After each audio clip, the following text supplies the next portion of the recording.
Então, boa noite. Estamos aqui reunidos hoje para a nossa palestra, primeira palestra de 2020, né? Hoje, dia 8 de janeiro. Então, o tema proposto, o tema que vamos estudar hoje, será uma palestra curtinha, no máximo uns 40 minutos, talvez até menos. É um tema doutrinário, vamos falar sobre Deus, a visão espírita sobre o nosso Criador, sobre a visão do Espiritismo sobre o nosso Pai, né? Nosso verdadeiro Pai. E vamos analisar seus atributos, de que maneira Kardec analisou a figura do Criador de todo o universo. Então, a palestra doutrinária, na outra vez a gente falou aqui que existem diversos tipos de palestras espíritas, né? A filosófica, a palestra, enfim, e nós hoje vamos tratar um tema doutrinário, porque o que nós vamos ver aqui hoje, somente o Espiritismo estuda desta forma, né? Somente o Espiritismo vê Deus dessa forma, uma forma totalmente diferente do que nós somos acostumados a ver por aí. Então, capítulo 1, né? Por que Kardec inicia o Livro dos Espíritos perguntando sobre Deus, né? Já que ele estava iniciando o estudo, a codificação de uma doutrina que iria se chamar Espiritismo, teoricamente ele deveria ter começado perguntando sobre o Espírito, né? Se fosse um de nós, a gente teria começado pelo Espírito. O que é o Espírito? Não, mas não. Ele já, com a intuição de que Deus era o princípio de tudo, era o início de tudo, ele iniciou o Livro dos Espíritos com a questão número 1, já perguntando o que é Deus. Porque o pensamento religioso do ser humano, antes do Espiritismo, antes de 1857, quando o Livro dos Espíritos é lançado, é publicado, era de que Deus era um ser antropomórfico. Né? Muitas das coisas que eu vou repetir aqui, a gente já está bem embasado, vai se tornar de uma certa forma até monótono para nós aqui, que já estudamos o Espiritismo há mais de 2 anos aqui, mas como é uma palestra pública, nós temos novatos aqui, além do mais as pessoas que estão assistindo o vídeo, né, que nós publicamos. Então, por isso que eu vou falar aqui de temas muito básicos, coisas que a gente já conhece, mas como é palestra pública, vamos tratar desde o seu primórdio, né, o estudo sobre o que é Deus. Então, a humanidade enxergava Deus como um ser antropomórfico, forma de homem, né? Muitas vezes a gente imaginava um ser idoso, de barbas longas, né? Um velhinho, sentado num trono, expedindo sentenças a esmo, né? Condenando uns à pena eterna e salvando outros para a glória eterna.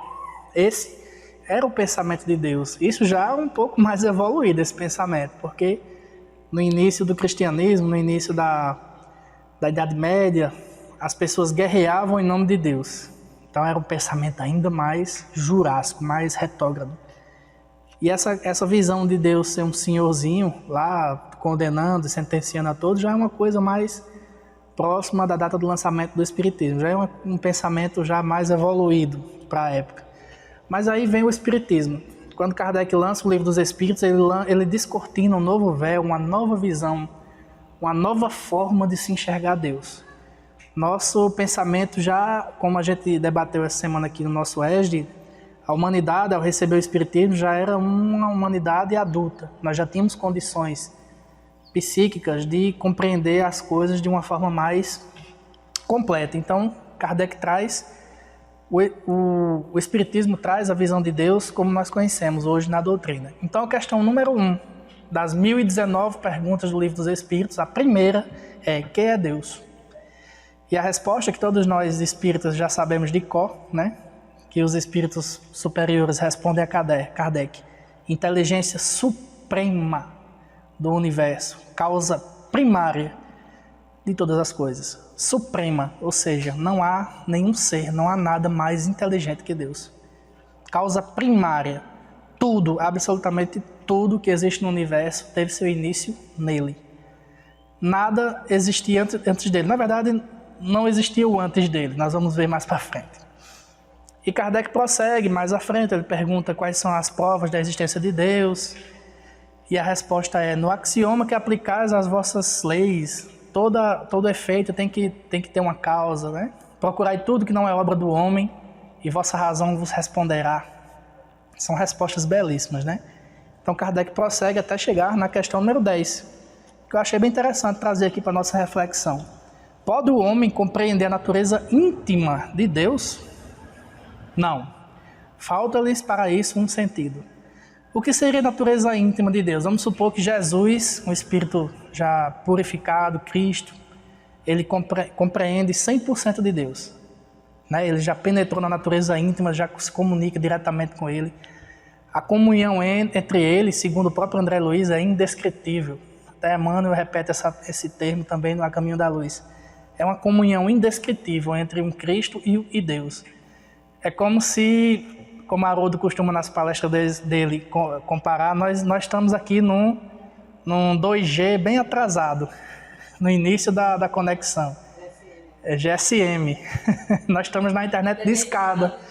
Nós estamos na internet de escada ainda com Deus. Um Cristo já tem uma ligação, um cabo de fibra óptica diretamente com o Criador, de ponta a ponta. Então é isso. Então, por isso que os Espíritos respondem, não, vocês ainda não podem compreender Deus, porque falta-lhes o sentido. Que sentido seria esse? Um sentido moral.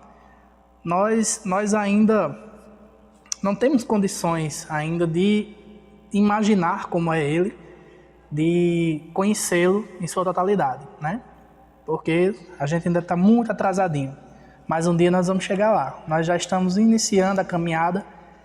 Já passamos da fase de achar que Deus era o sol, né? A fitolatria, achar que Deus era uma montanha. Né? Eu digo nós porque nós mesmos, nas nossas primeiras encarnações, na fase primitiva. Né? Então nós já evoluímos, né? Chegamos até aqui. Hoje a gente já está bem melhor, né? Nosso pensamento em relação ao Criador.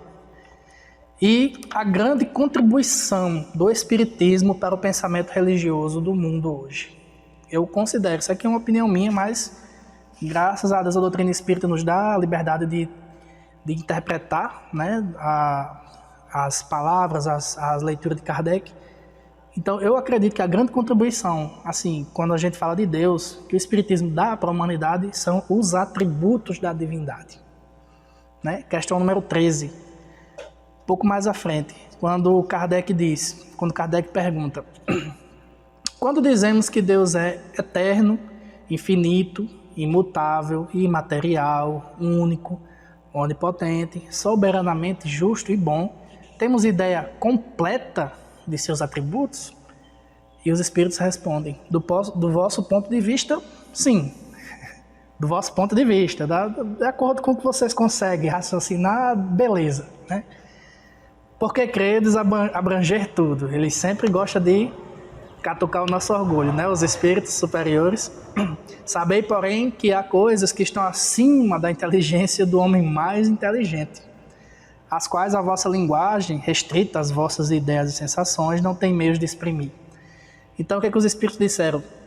Ponto, esses adjetivos aí que você citou, tá bom para vocês agora. Vamos usar eles. Né? Deus, com certeza, tem milhares de outros atributos que a gente sequer imagina. Mas, para o nosso pensamento, isso aqui é suficiente. E Kardec diz, no livro A Gênese, capítulo 2, que ele denomina de Deus, né? O capítulo que ele fala de Deus, da natureza divina. No item 19, ele faz uma afirmação que eu acho sensacional. Que toda teoria, todo princípio, todo dogma, toda crença, toda prática que estiver em contradição com um só que seja desses atributos, que tenda não tanto a anulá-lo, mas simplesmente a diminuí-lo, não pode estar com a verdade. O que Kardec quis dizer com isso? Se alguma teoria sobre Deus, se alguma explicação de uma certa forma bater contra esses atributos que nós estamos estudando aqui, existe uma chance dela não ser verdadeira. Mais para frente a gente vai exercitar isso. Então Kardec entra na questão dos atributos. Item 9. Deus é a suprema e soberana inteligência. Ele comenta, é limitada a inteligência do homem. Quanto a isso a gente não tem nenhuma dúvida, né? A gente não abrange tudo, como eles mesmos afirmaram. Pois que não pode fazer nem compreender tudo que existe. A de Deus, abrangendo o infinito, tem que ser infinita. Se a supuséssemos limitada num ponto qualquer, poderíamos conceber outro ser mais inteligente, capaz de compreender e fazer o que o primeiro não faria, e assim por diante, até o infinito. Ou seja, o que Kardec disse? Se a gente supusesse que Deus tem uma inteligência limitada, então iria existir um outro ser mais inteligente do que ele, necessariamente. Então esse ser que seria Deus, né? Então por isso que Deus é inteligência suprema e infinita. Porque a inteligência do homem mais inteligente hoje da Terra, isso aqui é para a gente tentar estabelecer uma comparação. A inteligência do homem mais inteligente da Terra hoje é loucura para Deus. Vocês estão entendendo mais ou menos? Quer dizer, imagine aí, o homem mais, ou a mulher mais inteligente da Terra hoje encarnado. Esse conhecimento que esse ser tem é uma espécie de loucura para Deus, né? Bem interessante essa comparação. Então, no item 10, Kardec trabalha a eternidade de Deus. Deus é eterno. Isto é, não teve começo e não terá fim. Antes eu achava que a eternidade era só daqui para frente, mas também tem para trás. Então, Deus sempre existiu. Deus não teve um início, ele não foi criado, porque se ele tivesse sido criado, então quem o criou é que seria Deus, né? Isto é, não teve começo nem terá fim. Se tivesse tido princípio, houvera saído do nada, né? Ora, não sendo nada coisa alguma pode produzir. Ou então, teria sido criado por outro ser anterior. E nesse caso, este ser que seria Deus. Se lhe supuséssemos um começo ou um fim, poderíamos conceber uma entidade existente antes dele e capaz de lhe sobreviver e assim por diante ao infinito. Os comentários de Kardec são sensacionais. Ficou claro? Deus é eterno, né? Deus é imutável. Se estivesse sujeito a mudanças, nenhuma estabilidade teriam as leis que regem o universo, né? Então Deus é o mesmo, ele nunca mudou e sempre será dessa maneira. As suas leis que refletem ele, refletem sua obra, também não mudam. Elas sempre foram assim e sempre serão assim, que é a lei de amor. Mas trazendo para o lado da matéria, vamos usar o exemplo, vamos supor, da gravidade. A gravidade, para quem a gente que estudou física na escola, é a força que nos puxa para o centro de todos os corpos, né? Nós estamos sendo puxados para o centro da Terra. Logicamente, a gente não vai por causa do chão. Então, essa é a gravidade. Você já imaginou se Deus agora muda um pouquinho só da gravidade no universo todinho? O que aconteceria? Um caos geral. O planeta colidindo com a gente, sairia voando, tudo ia começar a flutuar, as estrelas iam engolir os planetas, as galáxias iam se destruir. Se ele mudar só um pouquinho a lei da gravidade. Então, Deus é imutável, ele não muda. Deus é imaterial. E aqui entra dos raciocínios que Kardec traz sobre Deus, que eu acho interessante porque, como a gente imaginava Deus, um senhor velhinho sentado num trono, então isso aqui já cai por terra, né?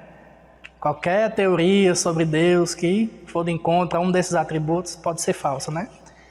Isto é, a sua natureza difere de tudo que chamamos de matéria. Opa! Isso aqui criou-se a trindade espírita, como a gente costuma chamar. Então, os elementos gerais do universo. Tudo que existe no universo ou é Deus, ou é matéria, ou é espírito. É uma dessas três coisas. Nós somos espíritos encarnados num corpo de matéria, mas tem Deus. Então, Deus é diferente de espírito e matéria, né? De outro modo, não seria imutável, pois estaria sujeito às transformações da matéria, né? Se Deus fosse material, ele mudaria.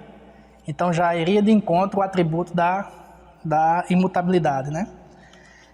Estamos imersos nele. Nós que estudamos o Espiritismo mais a fundo, sabemos que toda a criação de Deus surge do fluido cósmico universal, que o Espiritismo fala há mais de 160 anos, mas só agora a ciência está chamando de matéria escura, né? Os cientistas estão observando aglomerados de uma matéria indetectável, que eles estão chamando de matéria escura, que dá origem às estrelas, aos planetas, é o que nós chamamos de fluido cósmico universal há 160 anos, né? Então é a ciência que está descobrindo o Espiritismo e não o contrário. Então tudo que existe, nós somos fluido cósmico universal. Nós somos formados dele, então nós estamos imersos em Deus. Nós estamos em Deus, nós somos como peixes mergulhados no oceano. Esse oceano, a água seria o fluido cósmico, os peixes seriam nós. Então nós estamos mergulhados no oceano de Deus. Então essa também é uma grande um grande raciocínio, uma grande verdade que o Espiritismo nos traz. Deus não tem boca, não fala. Ele está sempre presente. E vamos analisar isso aqui. Já que ele é imaterial, a gente tem uma mania de querer sinais de Deus, né? Deus, fale comigo, eu estou falando com o Senhor, me responda, né? A gente tem essa mania, ou tinha, né? Porque Deus, ele jamais vai fazer uma voz falar na sua cabeça. Se isso acontecer, corra para o centro espírita, para uma sessão de desobsessão, que tem alguma coisa séria acontecendo com você. Mas ele age em nós nas pequenas coisas, na providência divina. Sempre que a gente vai fazer uma coisa errada, nós somos avisados por alguém.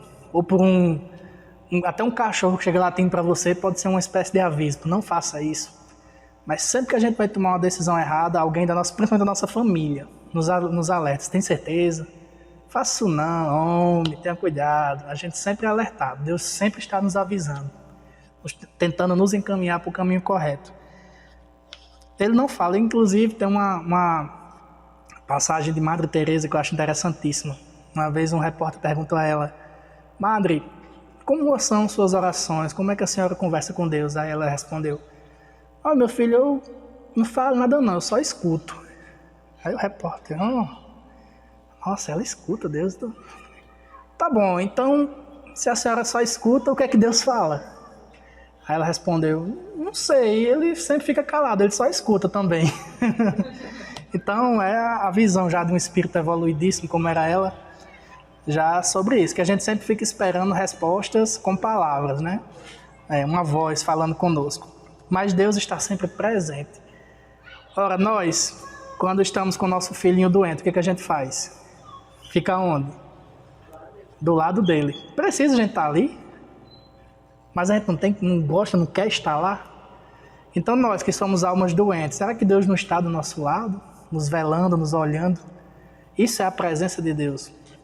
Nós somos crianças doentes. No leito, ao lado dele, ele está sempre ao nosso lado. Ele não nos abandona jamais. Ele é o único que vai estar conosco para sempre. As pessoas passam, as encarnações passam, os familiares, as reconciliações, os espíritos que caminham junto com você se afastam. Mas Deus não. Até os mentores, né? Mas Deus não. Deus está sempre conosco e vai sempre estar. Porque nós somos imortais. Nós somos espíritos criados para viver eternamente do momento da criação para frente. Ao contrário de Deus, né? Deus sempre existiu. Não, nós tivemos um início, nós espíritos. Nós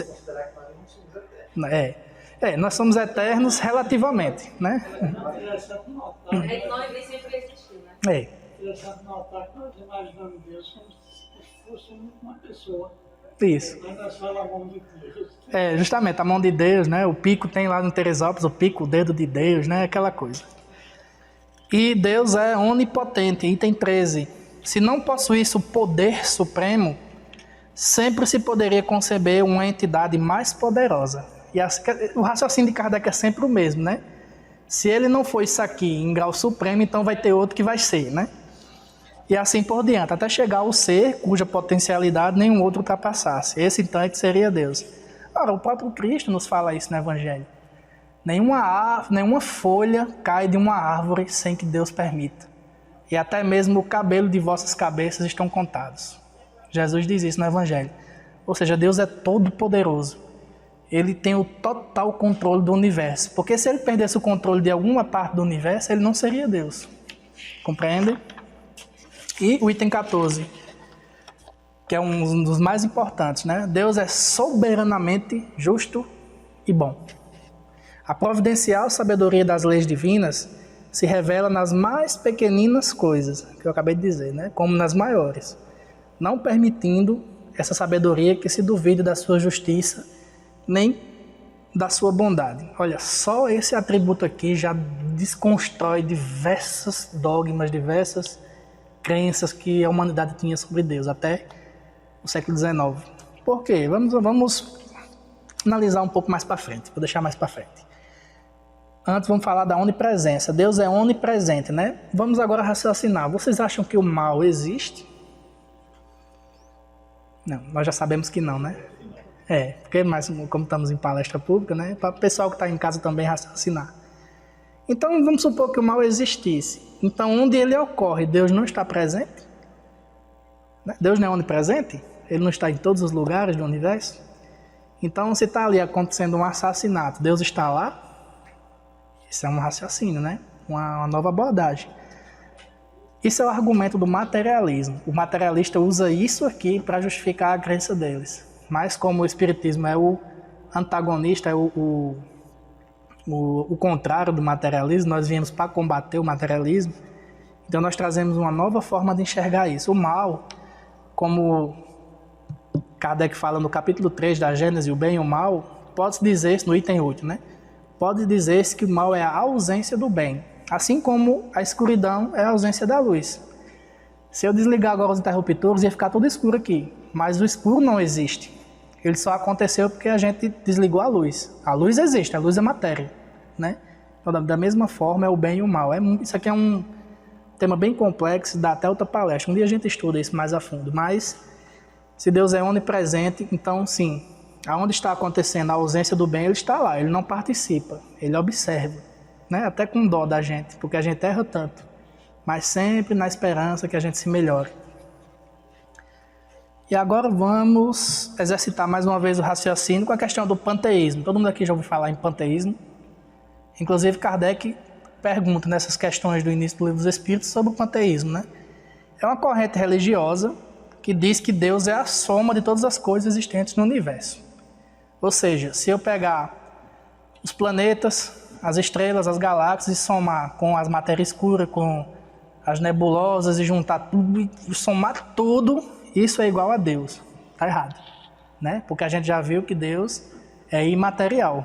Então o panteísmo fere o atributo da imaterialidade de Deus, concordam? Então, Kardec novamente nos ensinando. Toda corrente, todo dogma que ferir um desses atributos pode ser falso. E agora vamos falar de um tema um pouquinho polêmico. Polêmico até para alguns nossos irmãozinhos de outras religiões que... Eu vi uma vez uma discussão, não sei se foi uma palestra, que o homem não sendo Deus quer ser pelo menos uma parte dele. É o panteísmo, né? Uhum. Então, o anjo do mal, que alguns chamam de Satanás, outros chamam de demônio, de cão, né? Lúcifer, bicho preto, o que mais tem apelido para ele, né? O Espiritismo não acredita nisso. Por quê? Por causa do atributo do Deus é soberanamente justo e bom. De que forma isso se aplica? Ora, na crença, né, de quem acredita na figura do anjo do mal, ele também é eterno, né? Ele deve ficar para sempre ali existindo, trazendo quem não se comportou bem lá para o lugar dele, né? Mas se Deus tivesse criado um ser predisposto ao mal eternamente, ele deixaria de ser justo. Então, o Espiritismo não acredita em demônio porque fere o atributo da soberana justiça e da soberana bondade de Deus. Só por isso. Não faz sentido, né?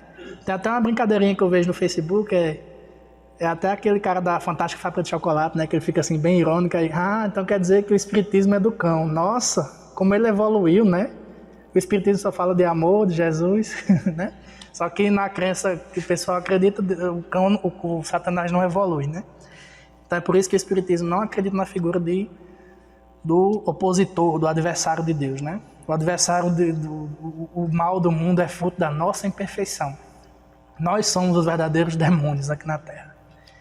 Outra crença, por isso que eu digo que o até se o demônio existisse, quem teria criado ele teria sido Deus, né? Por isso que fere o atributo da justiça. A figura do demônio, um espírito obsessor pode tomar a forma. modificar o seu perispírito, que eles têm poder para isso, tomar a forma do demônio. Um espírito obsessor ele pode modificar o perispírito, criar chifres, criar o rabo, o tridente e dizer eu sou o cão, né? É por isso que muita gente tem relatos aí que já avistou ele, mas a gente sabe que ele não existe. O mal é fruto da nossa imperfeição, dos nossos erros, que nós um dia vamos nos livrar dele, quando a gente aprender a ser bom, né? Outra teoria, outra coisa que também é bem difundida, infelizmente até os dias de hoje, é a teoria da pena eterna. Isso aqui eu acho bem interessante, esse raciocínio que Haroldo traz nas palestras dele, que eu vou repetir aqui para nós. Então vamos lá, se Deus é soberanamente justo e bom, vamos refletir. Um homem que viveu 60 anos, essa aqui é clássica, né, Vicente? Um homem que viveu 60 anos e passou a existência inteira praticando crimes, né? Ele está condenado, né, ao inferno, à pena eterna. Ao morrer, mas vamos supor que ao morrer ele seja condenado apenas a 60 anos, né? O tempo que você passou praticando mal, o tempo que você vai passar lá no inferno. Até aí, vá lá, já está um pouquinho injusto, não está? Né? Mas vamos lá, vamos adiantar.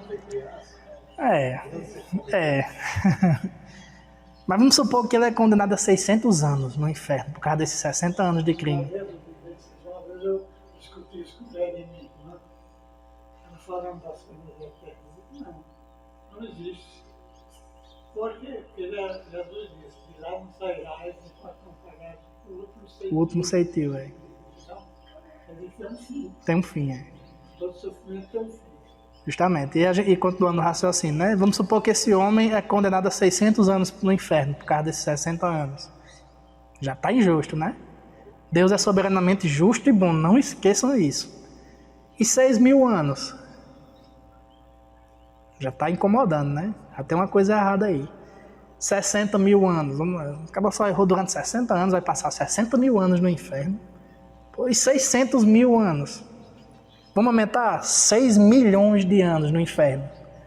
Por causa de 60 anos que ele errou.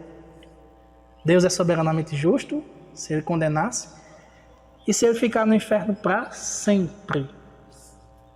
Eternamente. Por causa de erros cometidos em uma única existência. Faz sentido? Não faz, né? Então por isso que o Espiritismo também não acredita na pena eterna. Não acredita na existência do inferno, como é dito por aí. Então, existe a expiação, existe a reparação, uma coisa muito importante que a gente tem que estudar. No livro Céu e Inferno, no item Penas, Código Penal da Vida Futura, Kardec diz que o processo expiatório é dividido em 3 fases, né? O arrependimento, você comete um mal, você vai se arrepender, seja aqui ou seja do lado de lá. Aí você vai expiar, você vai passar por aquele mesmo sofrimento que você causou, mas ainda tem a reparação. É uma coisa que a gente nunca atenta para isso. Porque se fosse só se arrepender e expiar, tá bom demais, né? Eu fiz o mal ali, paguei, pronto, tô livre. Não, você vai ter que reparar o mal que você fez. Então, um assassino que mata um pai de família, que ia estar ali, vai deixar crianças órfãos, a mulher, a viúva sem sustento. Você já imaginou a quantidade de encarnações futuras que ele vai ter que vir para ajudar essa família, para reparar o mal que ele fez? Então isso é a reparação, não apenas a expiação. Então são 3 fases, arrependimento, expiação e reparação. Depois que você repara o mal que você fez, aí sim, você está livre daquele peso da sua consciência, para prosseguir adiante. Então isso sim é a pena que o Espiritismo acredita, né? É a expiação. Então, para concluir, eu disse que ia ser curtinha, né? Vamos agora refletir aqui também no livro A Gênese como Kardec termina esse capítulo dizendo, sendo assim que é Deus para os espíritos, né? Vamos raciocinar. Para o Espiritismo, o entendimento que os homens têm de Deus não está pronto, nem é definitivo, está em constante evolução. O conceito de Deus modifica-se com o tempo. Eu disse Kardec, mas esse texto aqui, eu esqueci de pegar a fonte, não estou lembrado se é da Gênese, mas pela linguagem a gente acredita que seja dele, né? O conceito de Deus modifica-se com o tempo. Ou seja, como eu falei, a gente já acreditou que Deus é uma montanha, que era o sol. Hoje a gente já sabe que ele é um ser com todos esses atributos que a gente estudou até agora, né? Então a tradição judaico-cristã é um exemplo. Moisés, a gente vai agora analisar de que forma o pensamento sobre Deus foi modificando-se, né?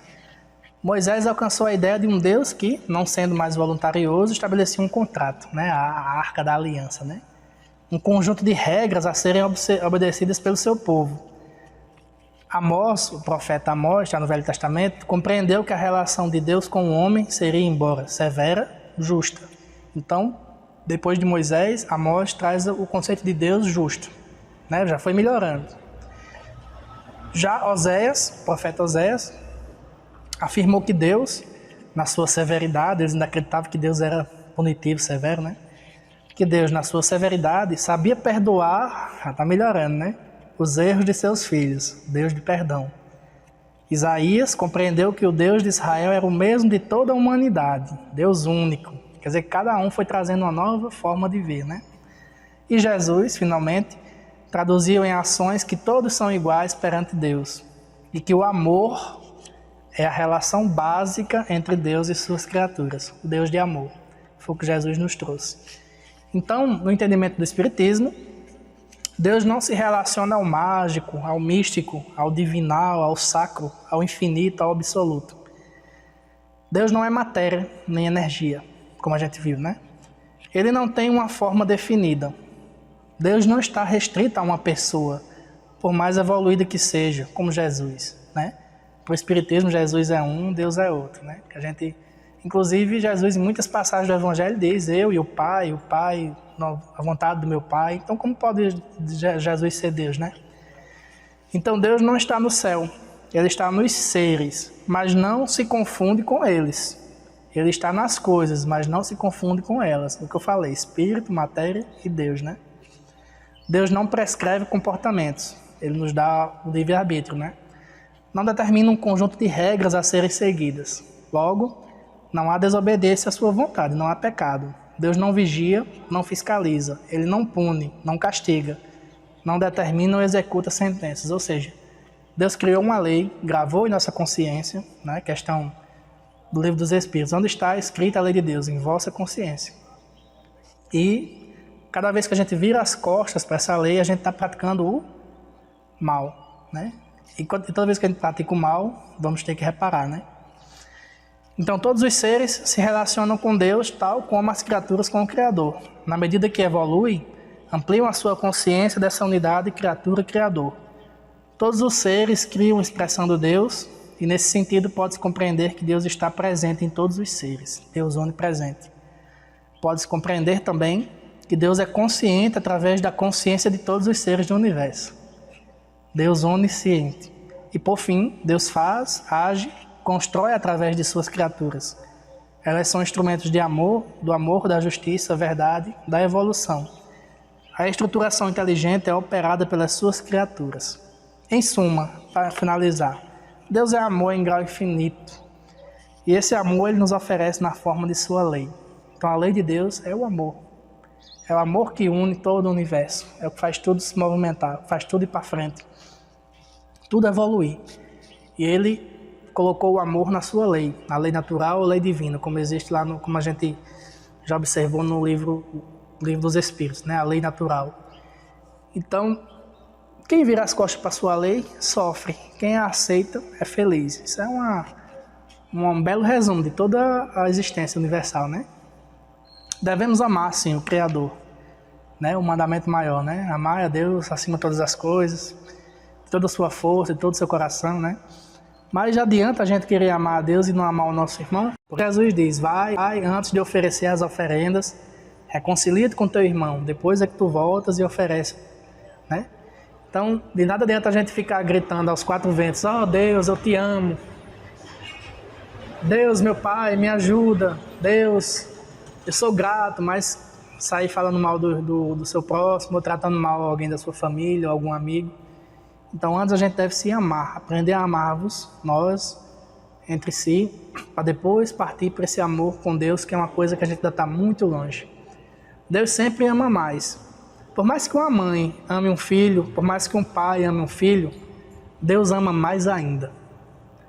Ele é o amor supremo, ninguém ama mais do que Ele. E é esse amor dele por nós que faz com que continuemos a nossa jornada. Então, para encerrar, vamos encerrar aqui com uma poesia bem conhecida, de Alta de Souza, Mensagem Fraterna, que ela fala justamente da nossa oração, da nossa comunhão com Deus, né?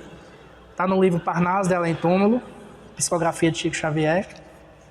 Meu irmão, tuas preces mais singelas são ouvidas no espaço ilimitado, mas sei que às vezes choras, consternado, ao silêncio da força que interpelas. Volve Volta, né, ao teu templo interno abandonado, a mais alta de todas as capelas, e as respostas mais lúcidas e belas hão de trazer-te alegre e deslumbrado. Ouve o teu coração em cada prece. Deus responde em ti mesmo e te esclarece, com a força eterna da consolação. Compreenderás a dor que te domina, sob a linguagem pura e peregrina da voz de Deus em luz de redenção. Então era só isso, muita paz para todos.